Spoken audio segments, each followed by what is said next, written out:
Welcome, Bills Mafia, to Bills or Bust, the podcast dedicated to all things Buffalo Bills. I'm Tom Murphy. Join in as we talk about the Buffalo Bills, of course, and also the other 31 teams in the league that will watch us win the Super Bowl or bust.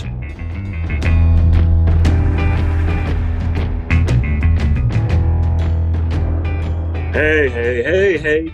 Welcome, Bills Mafia, to another episode of Bills or Bust podcast. I'm Tom Murphy. Some of you watched the Super Bowl last night. That did not involve our Buffalo Bills, something we had been hoping for all season long and expected. But for those of you who did turn in, you were treated to a very, very wonderful time. Of course, I'm talking about Rihanna's epic performance that'll go down in history. And, quite a game, with their rivals, the Chiefs, winning their second Super Bowl in 4 years.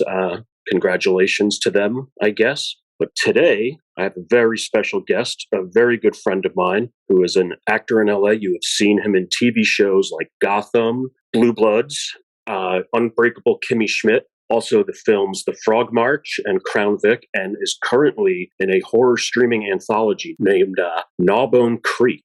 Joining me now is my good buddy, Matt Flynn. What an intro! What an intro!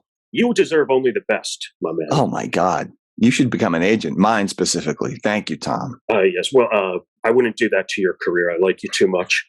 But and speaking of Unbreakable Kimmy Schmidt, you and I actually shared the screen for some moments in your epic performance as Eli Manning's clone. It's so topical for this podcast that I was Eli Manning's clone on the Unbreakable Kimmy Schmidt episode alongside you. Of all people, the two of us, and that was unintentional. We were already really good friends at that point. Oh, absolutely. Yeah, we found out like minutes before we showed up. Yeah, I saw your Snapchat and I was just like, dude, what's going on? You're there today? I saw your Snapchat. Yes, instantly, all your listeners are like, this guy's a creep. He's on Snapchat. Yes, exactly. And then I posted it all over MySpace. So proud of what we accomplished together. Have you heard of anything new on Napster lately? Yes. Actually, we're trying to get this podcast streamed on Napster Good. for the low price of $9.99 an episode. And I will say so myself with your performance. Everybody has to go check it out. I believe it was season 3 of The Unbreakable Kimmy Schmidt. I would just have to say, I think everybody agreed there's nobody who could have played the Eli Manning clone better than you. No one. No, even I agree. Yeah. Exactly. It's just unanimous. It's casting. They just thought of Eli Manning clone and just went to you. The casting director actually looked at me when I came in for that and kind of shook his head and just smiled and said, I'm sorry for making you come in for this. I just really, no casting person has ever acknowledged when you get a really small and ridiculous part that you have to go in and do small and ridiculous things for. And I understand the idea. There are no small parts. And of course, I'm grateful for anything I get, but it was so human for once to have that moment of acknowledgement from a casting person. And it was great. And I ended up getting it and we had a blast and the rest is history. Oh, absolutely. And it was just an absolute fun time. And we were out in like 2 hours, which is always so much fun. Short days, man. Let's get lunch. It's great when you're out of there fast. And I got to congratulate you. You are the first New England Patriots fan that we've had on the podcast. Oh, thank God. And you know what? I am a New England Patriots supporter and I am from the area, right? But when we really break down the word fan, it's like PTSD. We overuse that term. We overuse so many terms like fan as just a shortened version of fanatic. I am not that for the New England Patriots. I supported the run. I wouldn't say it was fair weather. I love the game. I really have issues with the NFL, but I love the sport. I love football. I loved watching what Brady did as much as I'm sure you didn't because you were by my side for a lot of it and you were not pleased. But my fanatic fandom these days is really just wrapped up with the Celtics. I bleed green still. That's 100% on. Sox from time to time. The Patriots are a shit show, which I'm sure you're laughing all the way to the bank about. And it's funny. I'm actually kind of in a little opposite. I'm still a little bitter that we never really got justice with Brady. And it's a lot of fans are like, we're the past 3 years we're 6-1 against the Patriots, and I'm like, yeah, I mean that is great, and but there's a bit of an asterisk there. It's considering Tom Brady in his career, including one game with Tampa Bay, was 33-3 against us. Like that is just, it's more than any other team. And I get that because I remember during the Sox run of the early aughts, early to mid, Pedro had that famous quote about the Yankees or his daddy, and Pedro got to slap his daddy before he retired. We got our just desserts on that. So I get it. I understand feeling a little slighted, not having your chance at Tommy Boy. Oh yeah, of course. And the one thing is, it's almost with both the Patriots and Brady. I tolerate them both a lot more now that they're not together. Sure. Yeah, I get that. Like, I came to find out, I'm like, yeah, it's like the Patriots, I can have a lot of respect for them. Belichick, despite losing Brady, still puts out a very solid defense year after year. And Brady's like, I'm like, I tip my hat to him a lot more now that, we've played him once in the past 2 seasons. You know what? I felt that way at the end for Kobe. And it wasn't obviously because there was a split. There wasn't. But his last few seasons, I think I saw the decline and I realized they weren't going to win anymore. And that just softened me up enough to be like, I really respect this guy. Mm-hmm. It was a good feeling. I got to let go of the hate. It was nice. Oh yeah, absolutely. And Tampa Bay played enough teams that I actually needed them to win. So it was like I could actually find myself rooting for him. Once he was under like the Belichick spell, he was always serious on the field, but off the field, he definitely you saw a little more of his personality shine through. And I'm like, yeah, now that this guy isn't kicking the piss out of us twice a year, I'm like, yeah, it's like, yeah, I kind of enjoy this guy. It was really nice, despite the Tampa Bay victory, which I applaud him for. I am so happy for him as a player, as a competitor, that he has that additional ring that see what I can do it on my own. But even he's admitted in recent interviews what Belichick meant to him. And they really are peanut butter and jelly. Fine on their own. But when you put them together, that's a sandwich. Oh, yeah, absolutely. And got to give Bruce Arians a lot of respect. Do we have to give Bruce Arians anything? Yeah, we don't have to. I just will. Well, especially after this season with Todd Bowles. Not even Brady could save the wretchedness of Todd Bowles. We all remember him from the Jets. He somehow made the Jets worse than they actually were already. And he couldn't even bring Brady to a winning record. So, I at least will give Arians a little credit. But see, I feel like he couldn't bring him to a winning record mainly because he started coaching. I feel like that first year Brady was coaching the team and they won a Super Bowl. Oh, yeah. No, that's what I saw because I was fairly invested. That was probably the last year I was kind of, in on football. I was still in on the season. It was before I hung up my fantasy cleats. That always keeps you extra invested when you're just really finger on the pulse. And I'm not a fantasy guy when I play, which is why I stopped. That just kind of like goes in on Monday morning to see who did what and what the stats were. It's like, no, I'm a degenerate. I follow all of this to the letter of the law. Like what happened? Everything just, I want total yardage. I want rushing. I want pass. I want what happened after the catch. Who are they playing? It's just, so I was a lot more invested. And I was kind of like, I need to free up some time in my life. And I think this is a good place to start. But last year that I was really in, Brady won the Super Bowl with Tampa Bay. And I'm like, this guy's coaching. I can definitely see that. And it was also just the dramatic overturn that team took from, they had all of those pieces. Like, they didn't really bring in anybody. Well, I guess you could say Gronk. But I think that team was something like 5-11 the previous year. And then all of a sudden, it's just like they were a powerhouse just immediately with him. So, I could see Brady pretty much makes his own luck, Yeah, that was the 07 to 08 Celtics, worst to first. Basement to the championship. They were the worst in the league in 07. They made those trades for Garnett and Allen, and they won the championship the next year. It is pretty amazing when you get to see that. That is insane. I definitely remember the 08 team.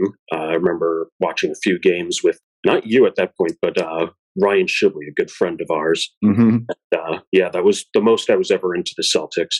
As you know, NBA of the 4 sports is the one I kind of follow the least. Definitely more of a college basketball fan. I try to get into the NBA This year, I see the Nuggets are doing well. I've always had that tie to Colorado. Without watching any games, I just know they're not going to win it all. So I almost feel it's like fruitless to, just all of a sudden just jump on the Nuggets bandwagon. But, we'll see. I will go with the Celtics.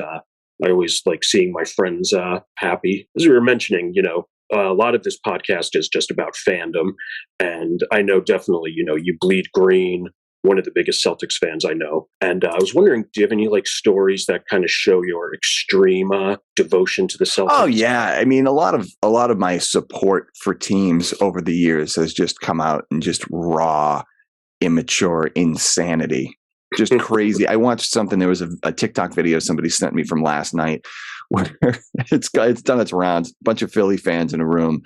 And right when the field goal gets kicked, the guy, I'm hoping it was his house, just starts literally slamming his fists against the flat screen, rips it off the wall. Everyone in the house is horrified, kind of like a Fairweather Rihanna fan crowd, it seemed like. And he's the guy in the green jacket going nuts.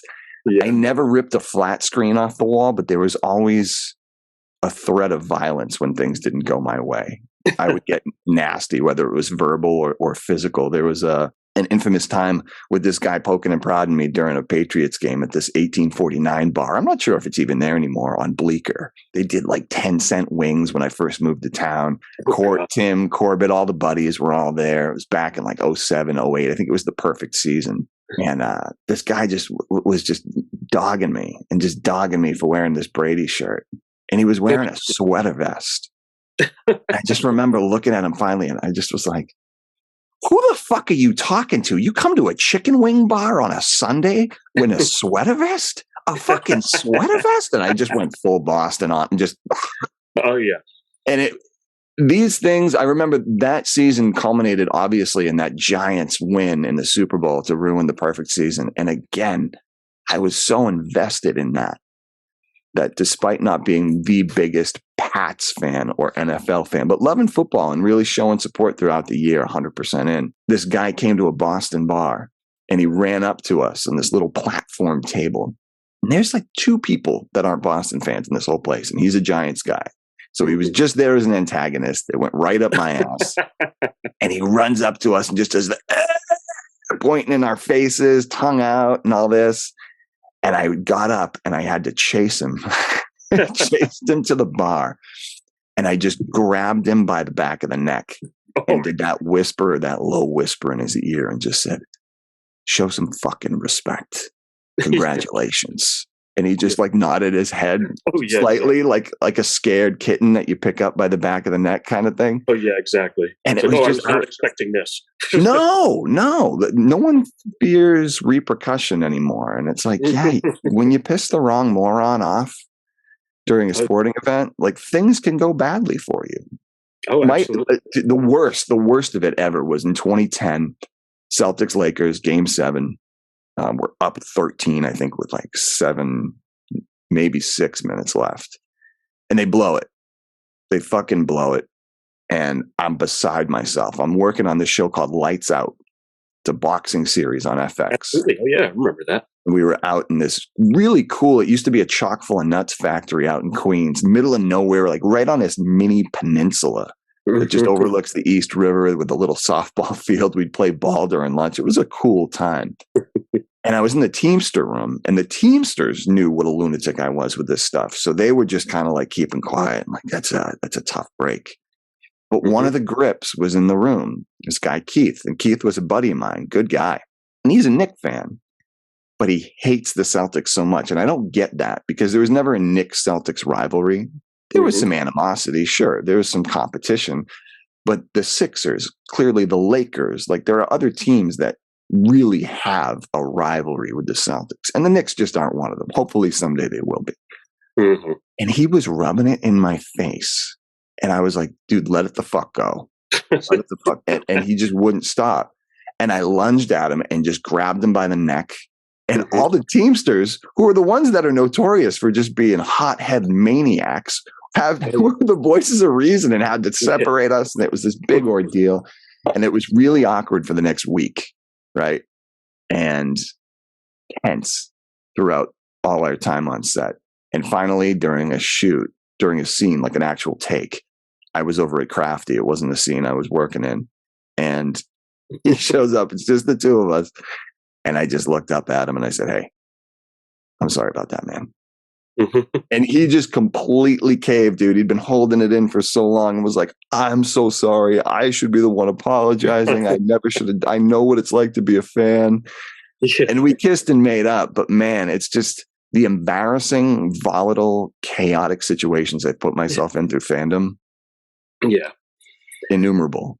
I know. Yeah. It's kind of funny, I'm like saying, especially, with the fan, the Giants fan who just went up to you. I'm like, who does that? But that was kind of me in my early 20s. I'm definitely a person who's like grown up and kind of become like, but I was a little asshole, when I was like, late teens, early 20s back in Boulder. And, it's just like, just no respect. And it's like somebody whose team just did like nothing but lose, I should have just been a little more aware of that. It was almost like I was just trying to get my pound of flesh for, Sure. all the time it's like happened to me and how I just felt like so shitty, with the Bills and the Sabres and being a Yankee fan in going to high school in Massachusetts. But no, I do remember one time I would have been, it was the 2001 season.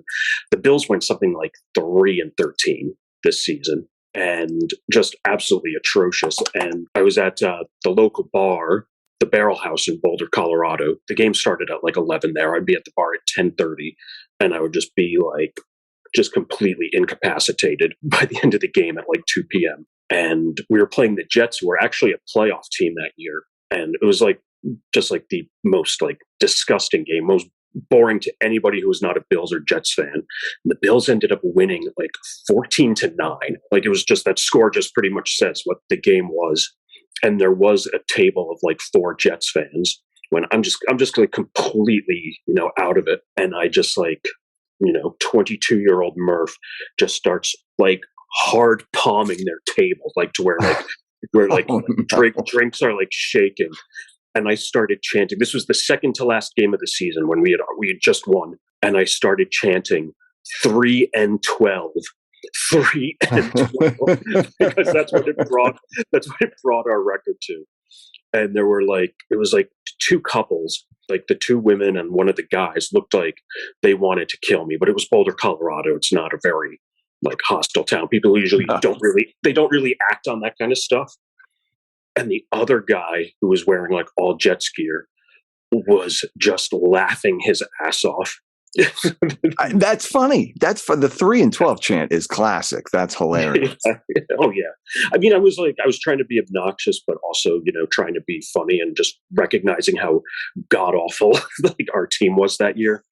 Yeah. It was like, I think that year we were starting. It was between Rob Johnson and Alex Van Pelt were our like starting quarterbacks, and we would just alternate. Like it's like, oh, this guy's like, let's bring in Rob Johnson, and then it was like, now he's doing bad. It's like, let's bring Alex Van Pelt in. Maybe he learned how to become a quarterback.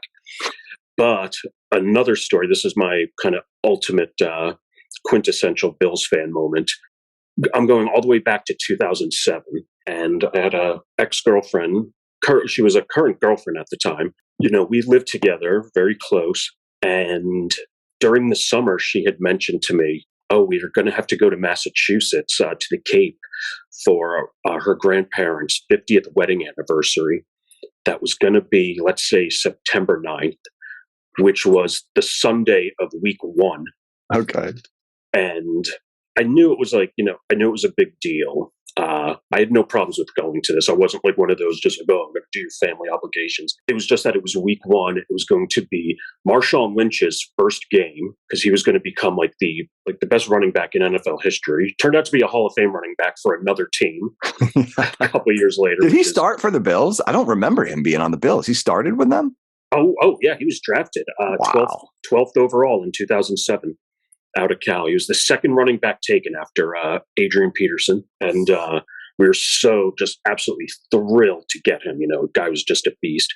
And he was good for us, but he was just not a game changer. We just had too many, that was back when you thought a running back was going to save your team. It just doesn't anymore.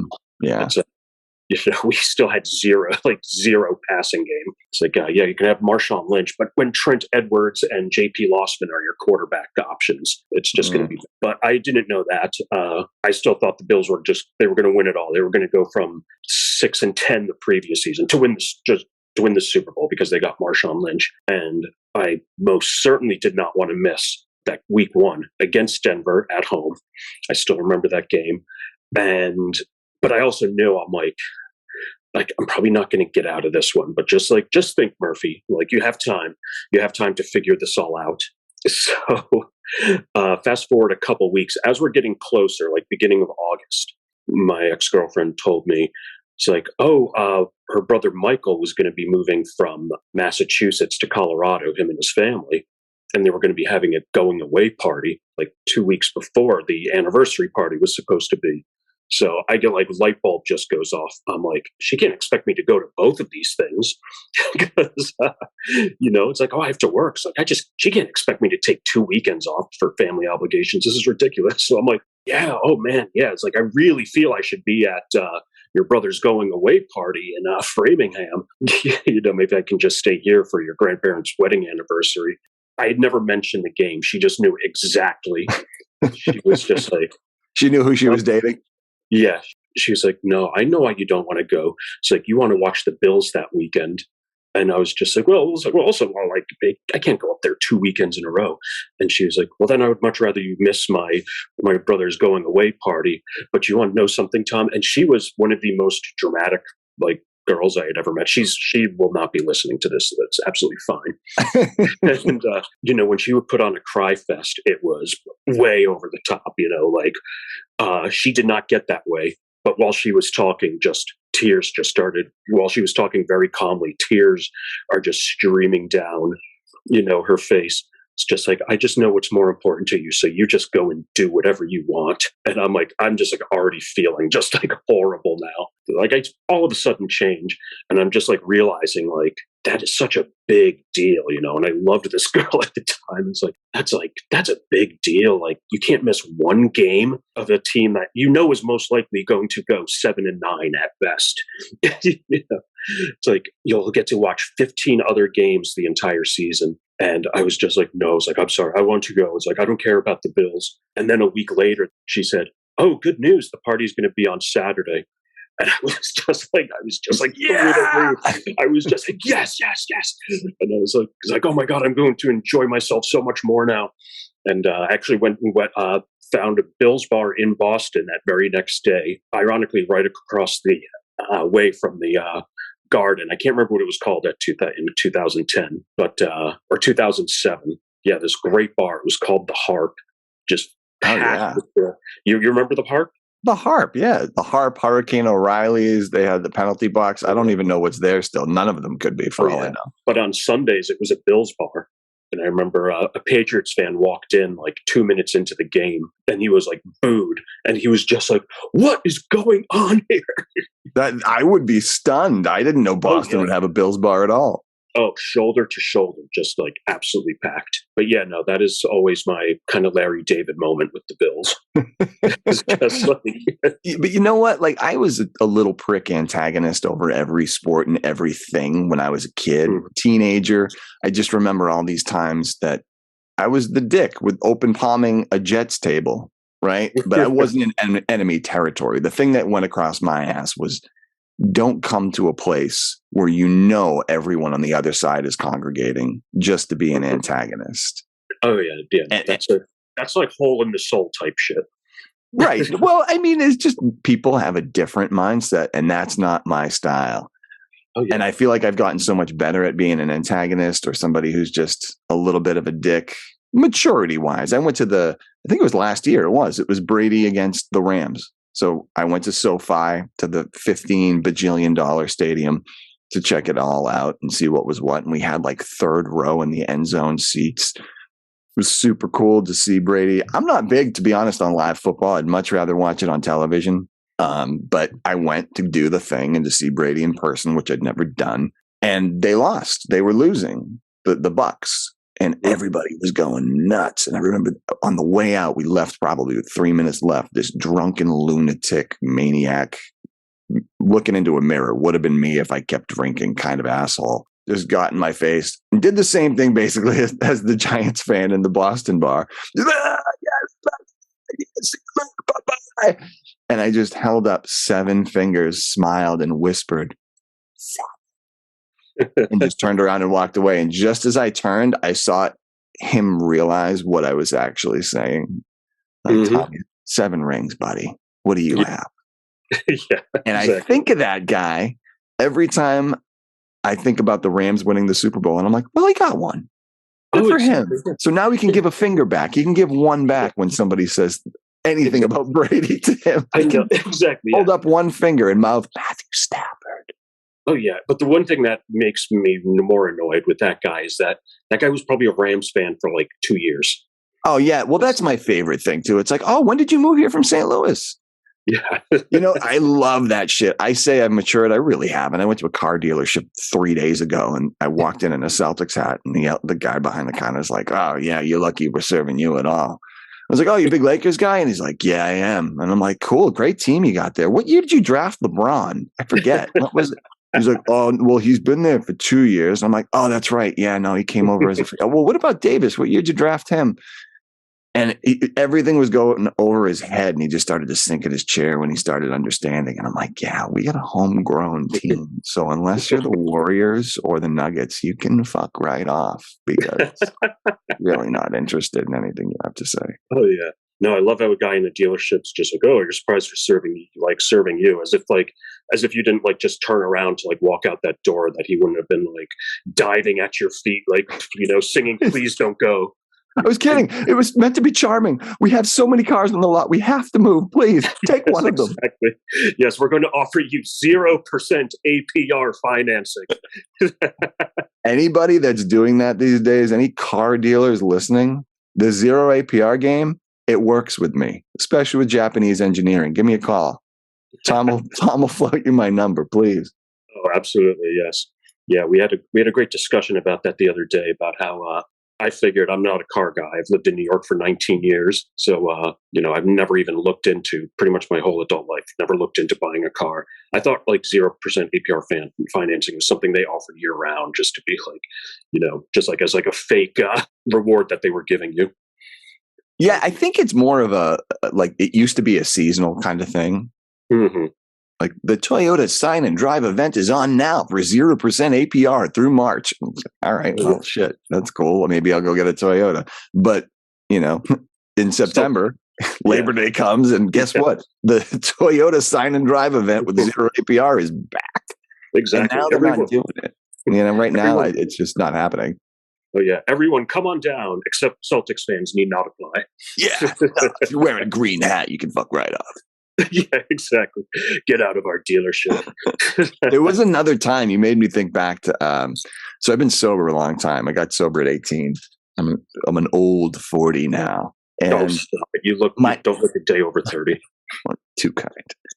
My second day sober, I was an 18-year-old little fuck. I was at Fenway Park, and I remember I wasn't staying sober because I wanted to. And somebody passed me a joint, and it like white knuckled. And I was like, no, I'm good. I'm okay. And I passed on it. So I was already a little edgy. And we're in the bleachers with the bleacher creatures, and everybody's doing the wave, doing the thing. It's a day game. People are just in it. They're having a fun time. It's hot July. And there's this guy in front of us, and he's just a total schlub. He's not saying anything. He's got his kid with him. His kid just wants more than anything for his father to tussle his hair and give him a bag of peanuts. He just wants some attention. He's a nice enough kid. He's trying to pay attention to the game, but dad's got the scorecard. And if there's anything more lame than a grown-ass man, or anyone for that matter, with a pencil and a scorecard at the actual game with their child, scoring it, doing that whole system of every position has a number, we're taking the actual score of the baseball game, then I don't know what it is. That's some lame bullshit. So I'm already like, hey, what the fuck is this guy doing? What a weirdo. Just super judgmental, 36 hours clean, and just like, out of my mind. And all of a sudden the beach balls come out. They're going around and cool. And like, one goes in the field. We lose the beach ball, whatever. We got one left. It's going around. Everybody's having a good time hitting it. Thing goes up. It lands on this guy's lap. the row in front of me. Everybody's cheering, hit it, hit it, hit it. He stands up, takes the air out of it and squeezes it, depresses the whole thing, and then just not even antagonistically, but almost autistically, where it was like, this is what we do with fun. We crush fun. And he just closed it and just put it under his seat and sat back down, back to his numbers, right? And I'm like, wow. So I remember there was a little in the back of the seat from where I was sitting, I could reach the beach ball. Mm-hmm. So I reached in and everybody's cheering, and this guy's so focused, he doesn't know what's going on. And I'm blowing the ball up, and I get it, and I'm just making a huge spectacle, like a big deal, like I'm a mime, just doing all these gestures and just kind of like pointing at the guy, and everybody's cheering and like, yeah. I 100% can picture this. Threw it up in the air and just volleyball spiked it on this dude's head, and everybody went ape shit, like the cheers. And I'll never forget just looking at his kid, and his kid didn't look at me. His kid just looked at his dad like, wow, man, you are a bitch. And I just emasculated this man in front of his kid, and nobody deserves that. Like, I don't care like what he did to ruin fun, whatever. Like, that's one of those things that always sat with me like, damn, you were a little fucking asshole, man. Like, nobody deserves to do that. If I could go back and undo that, I would, but it's one of those situations that's just like, hey, you're an 18-year. If I didn't do it, somebody else probably was gonna. You go to a baseball game to sit in the bleachers to take the fun out of the day? Come on, man. And I'm justifying my bullshit, but like at the same time, a lot of feelings around that one. And that's what fandom does, man. It brings out weird shit and weird actions. There's a lot of regret that comes with them. It's just strange. It's a strange thing. Exactly. I'm picturing this guy like turning around to you and aggressively asking you, it's like, now did he ground out to the shortstop or second base? I completely thought, it was during a ground out, and it totally screwed up his scoring. I remember when I was like a young kid, I used to go to Buffalo Bison's games a lot in the summer with my dad. And he kind of taught me how to keep score. And I think like for like 2 years, I always went into these Bison's games with the intent on like keeping the score for some reason for the entire game. And I always gave up at like in the fourth inning. What the fuck is that? I mean, it's a cool thing to know how to do, but like, I'd rather do that shit from home if I was going to get into it. To go to the game, like baseball is magic when you're there. There's something about being in parks. I love going to different parks in different cities. I've only been to probably half a dozen, but maybe a little bit more, actually, probably closer to 8 to 10. But the magic of it's being there, and to take that away by just isolating with a piece of paper and a pencil. I can't imagine that. Oh, yeah. And it's like you really have to pay attention to like every single play, like no bathroom breaks, and no getting that second hot dog. Everything. But never think, and I'm not sure. I mean, I go to like 1 or 2 baseball games. Like I go to probably average 1 game a year. I don't know if I notice anybody doing score anymore. I don't know if that's even a thing. Maybe some of the old timers or so, but I respect the process. I just think if you're bringing your kid to the game, it's one thing dad takes you, right? Dad takes you and he's like, hey, I'm going to teach you how to do this. This guy wasn't even acknowledging his son existed. And for all I know, man, it could have been a kid he abducted. That might not have even been his son. I could have saved the day and emasculated a man in front of his abductee and maybe saved things. I don't know. What the hell do I know? I know. But he wasn't interacting with the kid at all. Yeah, we should definitely look into that. But also, real quick, Matt, what we do on every show, we do a little Bills trivia. I'm going to give you a chance to answer last week's trivia because I know how in tune you are to, the Bills as of late. I've got this. No, I'm ready. Yes. Who is the only team in the NFL that the Bills currently have a multiple game losing streak against? The Jacksonville Jaguars. It's a good guess. That's only 1 game. But we have a 2-game losing streak against the losers of the Super Bowl last night, the Philadelphia Eagles. Ah, man. You were kind of close. Same kind of color scheme. Truthful. Yes, both teams that have been formerly coached or currently coached by Doug Peterson.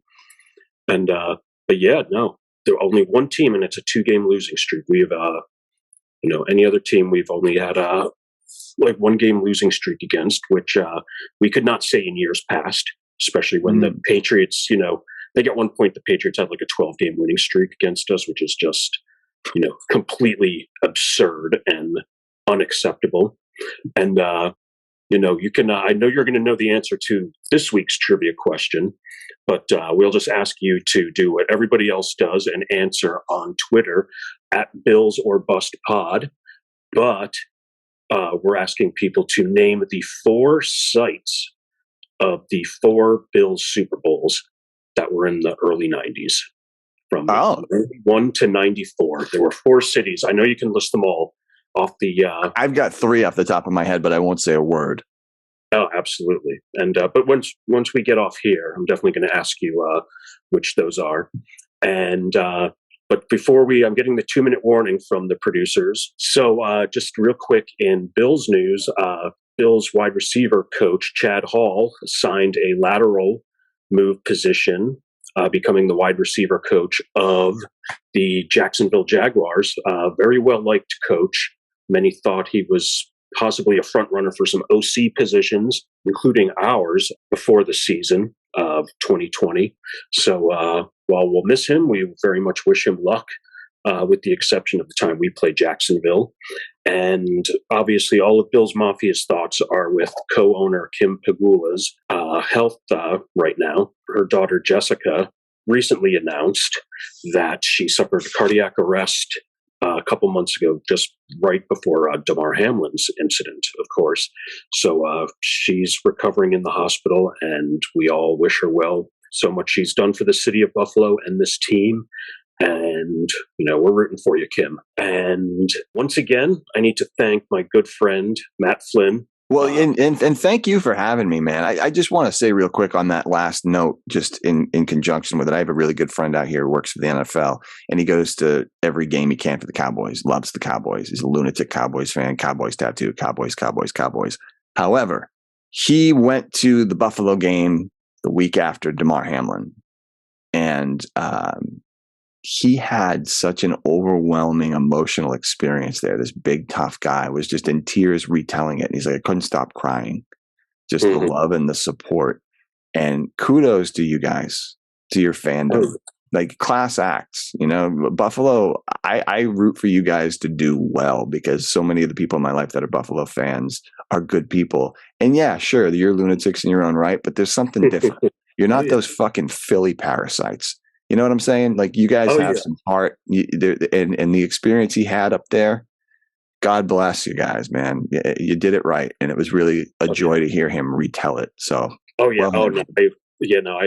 have some friends who were at that same game, and they said, especially like the whole game there was definitely just like an overwhelming feeling of just like love, but they also said the opening kickoff, of course, that went for a touchdown. Everyone said it was almost just like this cathartic experience. Like they just thought, they thought the stadium was just going to explode. Like there was just an energy like no other. And obviously, it's always nice to hear from an outside fan, especially one in our own division. Yeah. It's we're definitely. I've always thought, we're more than breaking tables and all the other antics you see and the insane activity, that goes on. We'll share for another time. It's a lot of sexual acts caught in the stands and in the parking lot. It's an erotic game. It definitely is, for sure. But no, I hope you come back again sometime. Yeah. And absolutely. This was so much fun. Once again, thank you to Matt Flynn. Look for him in the new horror streaming anthology, Gnawbone Creek, amongst other things. And thank you, Bills Mafia, for listening. We appreciate it every week. And the 2023 season begins now. Let's go, Buffalo.